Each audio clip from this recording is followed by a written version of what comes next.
Hello and welcome to another Music Monday. We're going to look at the circle of fifths today.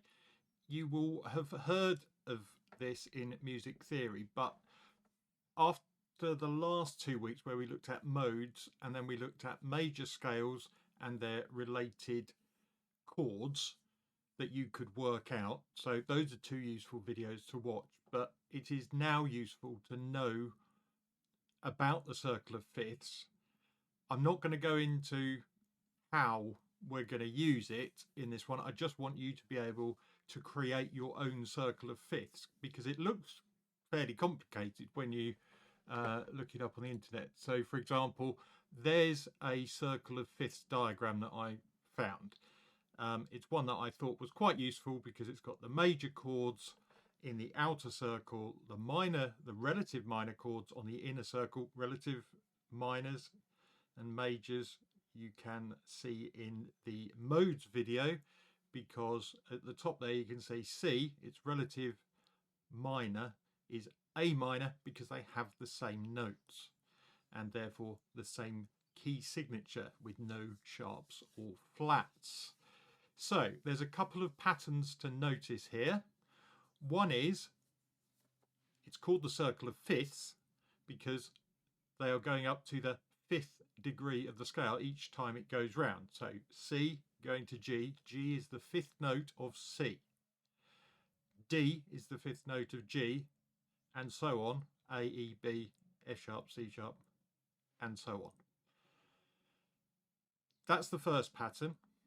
The second pattern to notice is the minor, the relative minor, which is inside the inner circle, is going around in the same pattern, but it's starting at a different point on the circle. So A minor is over at 3 o'clock, but the next one as you go round is E minor is under G. So go A, E, then B, F sharp, and so on. So the pattern is the same. That's because the relative minors have the same key signature. And the third thing to notice is as you go clockwise, the number of sharps increases by 1 each time. Eventually, you get to 7 sharps, and we can't go any further because then we would have 8 sharps, and that would be back to the C major because everything has gone up 1 tone. And going counterclockwise, you add a flat to the key signature each time. The easiest way to show this is probably, I was going to draw it for you,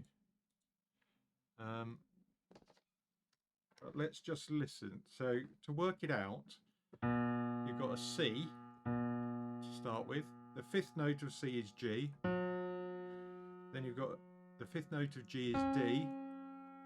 So going for, instead of keep going up, I'll go back to the D down here. So there it would go D, A, E, E, B, F sharp, C sharp, G sharp, G sharp, D sharp, A sharp, A sharp, F, and then you're back to C. So that is going up in the circle of fifths. Now, also notice that going from C up to G is a fifth. If I go from C down to G, that's actually a fourth, because if you look at, if we were trying to work out the scale of G, the fifth note would be D.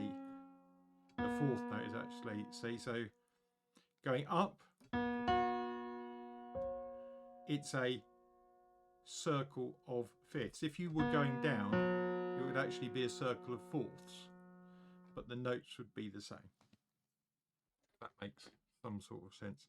So this is what you need to practice, is creating your own circle of fifths. So if we start with a C, start with that at the top, and we know that has got 0 sharps or flats, and we know the relative minor is A minor. Okay, so we go round and we say G, D, A, E, B, F sharp. When we come round the other way, this will also could be referred to as G flat, and that's how we will carry on. So after G flat we would go to D flat, then A flat. I'm trying not to smudge my own writing now. E flat,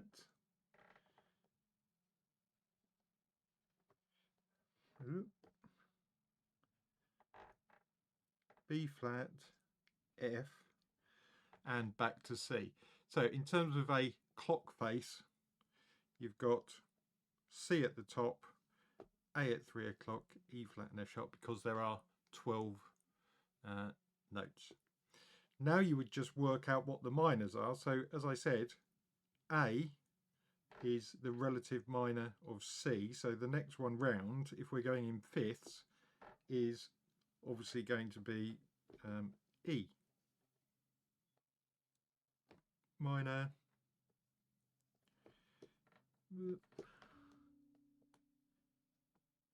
B minor, F sharp minor, and then you could call that D flat or C sharp minor.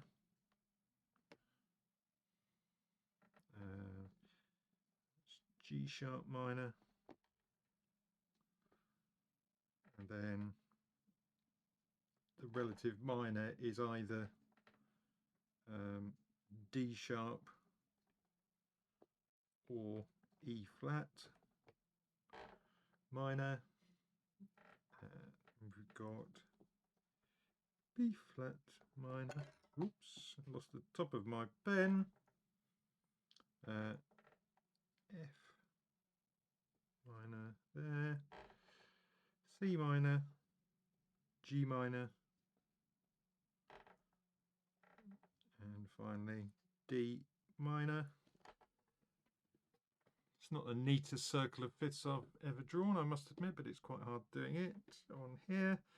So remember, going this way, we are adding sharps. Going this way, we are adding flats. So that's going to be 1 sharp. That's going to be 2 sharps. 3 sharps. It's got 4 sharps. 5 sharps. 6 sharps. And all the way around to there we've got 7 sharps. Going this way we would have 1 flat, 2 flat, that's rubbish,